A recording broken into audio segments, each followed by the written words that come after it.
Bienvenue à tous à l'écoute de ces nouveaux éphémérides du ciel à l'occasion de ce mois de février sur notre chaîne Astronature 49. Alors malgré un mois pauvre en événements célestes, nous avons sélectionné pour vous les rapprochements de deux astéroïdes avec des objets du ciel profond. Comme chaque mois, dans un second temps, nous résumerons la visibilité de chaque planète du système solaire. Et pour se quitter en beauté, quoi de mieux que de se mettre des étoiles plein les yeux avec la photo coup de cœur du mois de nos deux compères astrophotographes en herbe. Et pour commencer d'ailleurs, merci à Pascal et à Mathieu pour votre présence fidèle à cette émission. Et sans plus tarder, nous entamons le passage en revue des événements astronomiques du mois avec le 24, chercher l'astéroïde Pallas qui passe près de l'amas stellaire M2. Alors, comment réaliser cette observation proprement dite ? Bon, les deux objets vont se situer à 2 degrés d'écart. Donc c'est observé entre 6h30 et 7h du matin, assez bas sur l'horizon est. Toutes les deux sont dans la constellation du Verseau. Et pour repérer l'événement, eh bien, il faudra peut-être sélectionner, pour une astuce parmi tant d'autres, l'étoile Enif de deuxième magnitude, qui fait aussi partie de cette constellation du Verseau, et qui pourra aider pour un repérage manuel en l'occurrence. Un petit mot sur Pallas et M2. Oui, alors bon, en fait, l'événement donne un effet de perspective, donc avec un rapprochement qui n'est en fait qu'illusoire, puisque Pallas est à 645 millions de kilomètres de nous, alors que M2, elle est à 40 000 années-lumière. C'est-à-dire, accrochez-vous bien, 378 millions de milliards de kilomètres. Pour simplifier, 40 000 années-lumière pour M2 et 35 minutes lumière pour Pallas. Tout de suite, ça donne un petit effet de perspective. Alors, Pallas, c'est le 3e plus gros astéroïde de la ceinture d'astéroïdes principale entre Mars et Jupiter. Donc après Cérès, qui est en première position, et Vesta, qui est la 2e la plus grosse, avec un diamètre d'environ 525 km. Alors, ce gros caillou est invisible à l'œil nu depuis la Terre et ne ressemble qu'à une faible étoile d'un télescope amateur. Avec sa magnitude de plus 10,5 et sa faible hauteur dans le ciel du matin ou à l'aube, commencera à pointer, eh bien la trouver aux instruments ne sera pas chose facile. M2, elle, par contre, elle sera un petit peu plus facile. Elle est de magnitude plus 6,5, donc presque visible à l'œil nu, pas tout à fait. Et c'est un amas globulaire qui, telle une grappe d'étoiles compactes, eh bien, se voit comme une petite tache floue dans une paire de jumelles. Alors elle possède une superficie apparente dans le ciel comparable à une demi-pleine lune, et il faudra tout de même un bon télescope d'au moins 200 mm pour commencer à discerner les étoiles de l'amas à titre individuel. Les plus brillantes, en effet, ne dépassent pas la 13e magnitude, donc c'est quand même très faible. Très faible. Quelques conseils pour les astrophotographes ? Oui, alors en photo, choisissez un instrument avec une focale de 400 mm maximum. Parce que l'événement est quand même, voilà, je rappelle, 2 degrés d'écart, c'est quand même, ça couvre un champ qui est assez vaste dans le ciel. Donc il faut un instrument à courte focale, ou éventuellement, le cas échéant, vous avez des correcteurs, des réducteurs de focale qui existent sur le marché astro. Alors une simple photo brute tirée à 20-30 secondes pour 800 ou 1600 ISO avec un instrument AFD 5, donc par exemple une lunette de 80 mm par 400 mm d'ouverture, eh bien vous révélera immédiatement M2.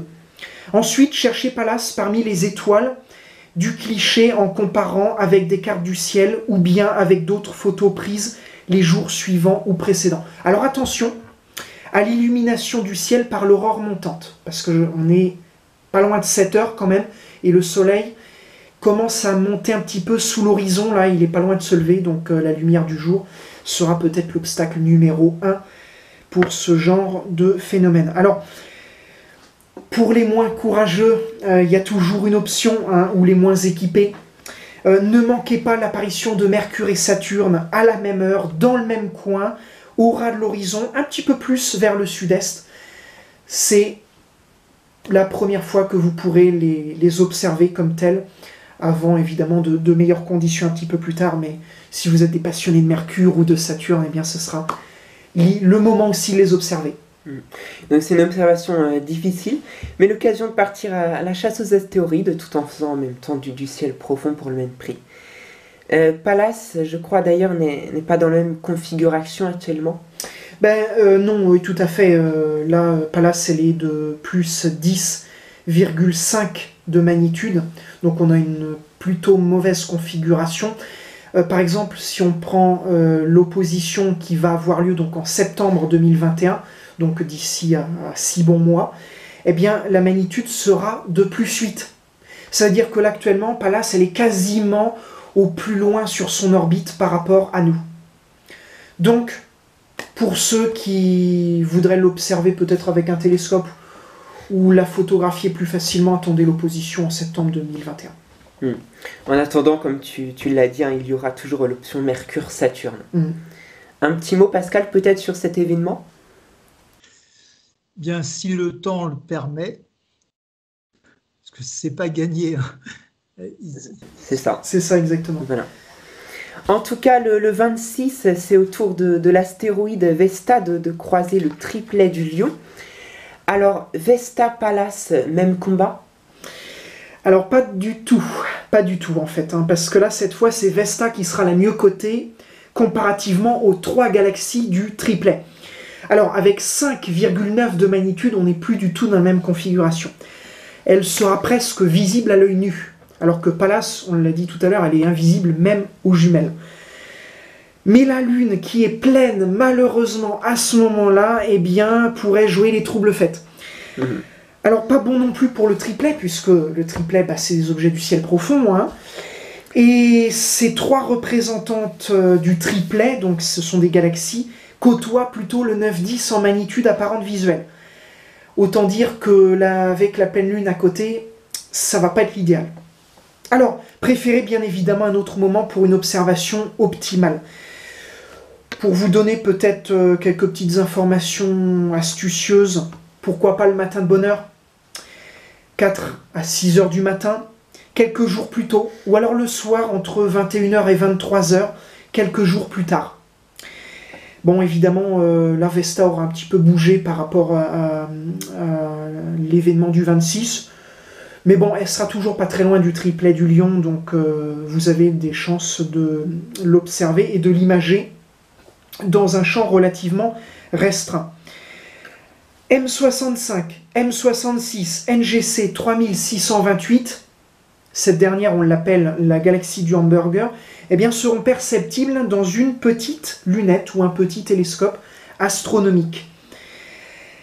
Là encore, attendez-vous à des taches floues de petite taille. La différence avec M2 en l'occurrence, eh bien c'est que M2, elle semblait sphérique avec un cœur brillant et un dégradé de lumière en allant vers l'extérieur. Les galaxies du triplet, elles, sont nettement plus petites, avec un éclat plus homogène et une forme plus oblongue, c'est-à-dire un peu plus allongée. Voilà ce que je pouvais dire sur ces 2 événements. Alors, histoire d'y voir plus clair, je suppose qu'une fois de plus, le semblant de rapprochement entre Vesta et le triplet n'est qu'un piège. C'est ça, exactement, puisque Vesta se situe à 205 millions de kilomètres de nous, donc là elle est un petit peu plus proche de nous que ne l'est Pallas au même moment, évidemment, puisque ça change en fonction du déplacement sur l'orbite. Le triplet du Lion, quant à lui, en moyenne, il est à 35 millions d'années-lumière, donc là c'est encore pire que M2, c'est complètement en dehors de notre galaxie, bien évidemment, puisqu'il s'agit de galaxies totalement différentes. Alors, une astuce photo, peut-être ? Oui, une astuce photo. Alors, bon, globalement, c'est le même principe que pour Pallas, c'est-à-dire courte focale, sur trépied, courte focale, peut-être un réducteur, parce qu'effectivement, on est sur un champ apparent visuel qui est quand même assez large. Alors, Pourquoi pas un simple réflexe sur trépied? L'idéal étant évidemment d'avoir un objectif qui soit d'assez longue focale, typiquement 100-135 mm hein, d'objectif. Alors là par contre évidemment plus vous montez en objectif, plus vous montez en focale d'objectif, plus il va falloir se tourner vers des trépieds motorisés. Donc vous avez en particulier la Star Adventurer hein, qui est pratique. Sinon, si vous avez un objectif à courte focale, pourquoi pas un trépied fixe. Et là, dans ce cas-là, vous pouvez imager avec une amplitude de mouvement plus facile. Alors, Vesta sera facile, le triplet un peu moins. Hein. Attention, plusieurs étoiles de cette zone-là pourront même se confondre avec Vesta, parce qu'on rappelle que Vesta, elle a une apparence stellaire. Donc, il va falloir s'aider d'une carte du ciel à côté pour essayer de détecter l'étoile manquante, c'est-à-dire Vesta en l'occurrence. Alors une question aussi qui revient souvent chez les utilisateurs de GoTo.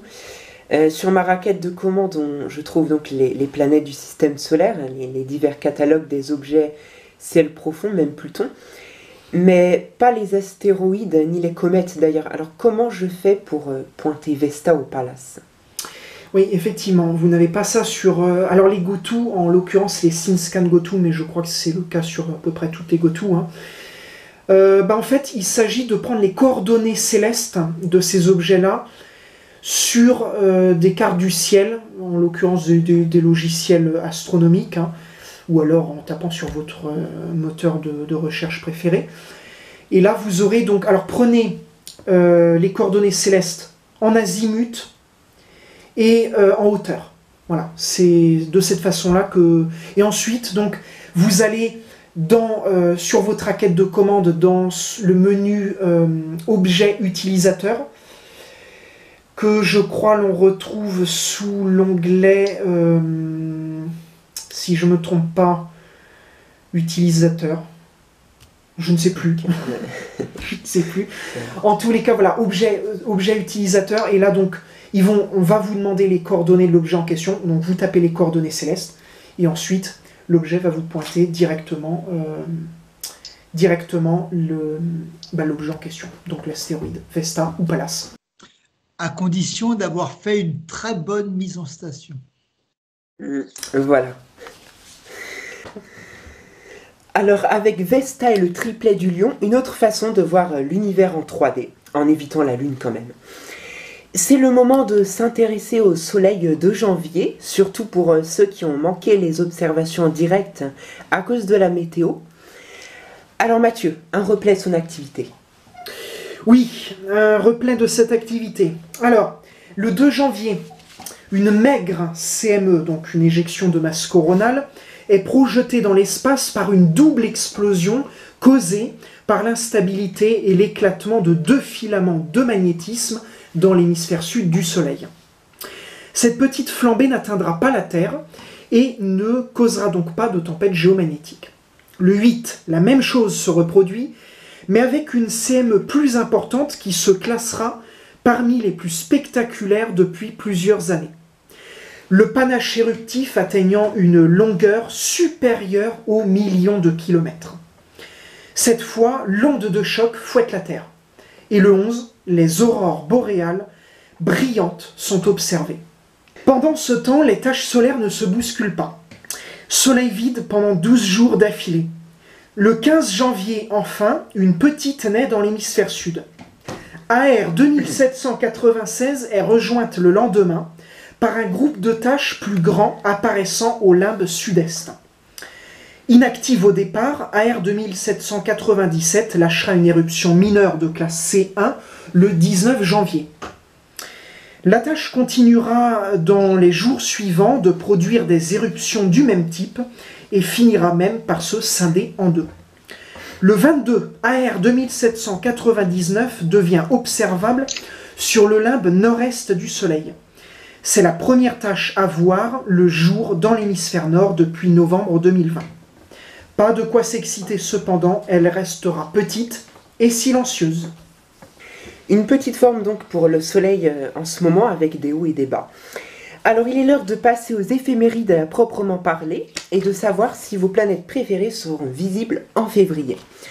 Alors nous commençons tout d'abord par la Lune. Le 3 février à 19h33, la Lune est au périgée. Le 4 à 17h37, c'est le dernier quartier de la Lune qui sera visible. Le 11 à 19h06, c'est la nouvelle Lune. Le 18 à 10h22, la Lune est à l'apogée. Le 19 à 18h47, c'est le premier quartier de la Lune qui sera visible. Et enfin, le 27 février à 8h17, ce sera la pleine Lune. Pour ce qui est de Mercure, alors au début du mois, elle sera difficilement visible au coucher du soleil. Et à la fin du mois, elle sera visible dans les lueurs de l'aube. Vénus sera malheureusement inobservable en ce mois de février. Mars pourra être observable en première partie de nuit. La planète naine Cérès sera observable en début de soirée. L'astéroïde Pallas sera observable à l'aube. Et l'astéroïde Junon sera observable en fin de nuit.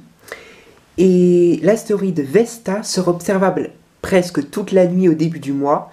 Et à la fin du mois, elle sera observable vraiment toute la nuit. Jupiter, alors, elle sera inobservable au début du mois. Et on pourra l'observer à la fin du mois à l'aube.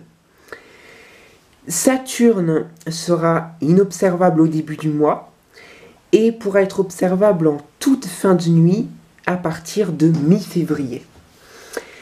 Uranus sera observable en première partie de nuit. Neptune sera observable en tout début de soirée au début du mois et deviendra inobservable vers la fin du mois. Enfin Pluton, eh bien, elle sera inobservable au début du mois. Et à la fin du mois, elle pourra être observable aux instruments en toute fin de nuit. Nous voilà arrivés au terme de cette émission. Et avant de se quitter pour se retrouver en mars, je me tourne vers Mathieu pour le laisser nous offrir au plaisir des yeux l'une de ses dernières photos, fruit de son travail personnel. Et j'ai choisi Mars ce mois-ci. On peut encore l'observer d'ailleurs à l'œil nu là au mois de février, mais ce n'est plus du tout la Mars qu'on a connue au mois d'octobre en particulier lors de son opposition, où là, le moindre coup d'œil que l'on jetait à l'oculaire d'un télescope, on voyait des paysages prodigieux à sa surface. Là, c'est plus du tout le cas. Elle s'est bien éloignée maintenant de nous. Et donc, il n'y a plus grand-chose à observer. Mais cela dit, ce que j'ai fait, donc cette photo que je vais vous montrer, c'est une photo qui ne date pas du mois dernier, mais précédemment, il y a quelques mois, donc aux alentours de l'opposition. Et cette photo, en fait, eh bien, c'est une photo donc, que j'ai prise à la base à l'oculaire d'un télescope de 150 mm, en l'occurrence celui-ci, hein, puisqu'il est à côté de moi, avec un appareil photo de type compact. Donc c'est ce qu'on appelle la technique de la digiscopie. Mettre un appareil photo ou un smartphone à l'oculaire d'un télescope. Et donc, j'ai pris donc des vidéos hein, de Mars, et ces vidéos-là, eh bien, je les ai traitées par la suite sous divers logiciels de traitement planétaire. J'en ai utilisé 3. Hein. PIPP pour stabiliser l'image, AutoStackert pour empiler les images à proprement dit, et Registax pour faire le traitement à proprement parler et donc s'occuper des onglettes. Et eh bien l'image finale, c'est celle que vous voyez à l'écran. C'est Mars, donc on voit nettement donc les paysages qui se montrent, hein, qui se dévoilent à sa surface, des jeux de clair-sombre, des paysages sombres, des paysages plus clairs, et surtout, vous avez remarqué, la calotte polaire sud, qui ressort très bien de ce traitement. Voilà, donc Mars traité avec les logiciels PIPP, AutoStacker, Registax, prise en digiscopie avec un 150. C'est déjà le moment de nous quitter, mais nous nous retrouverons très vite, le mois de février étant un peu plus court que les autres. Rendez-vous en mars pour les éphémérides. Nous y retrouverons entre autres Vesta, qui arrivera à son opposition. et Mars en pleine opération séduction avec les 7 sœurs de l'amas des Pléiades. D'ici là, abonnez-vous, likez et commentez. Vous pourrez ainsi contribuer au progrès de la chaîne. Restez à l'écoute et fouillez notre chaîne, vous y trouverez d'autres contenus variés et qui, nous l'espérons, s'enrichira encore à l'avenir. Nous vous souhaitons un bon mois de février dans vos balades célestes.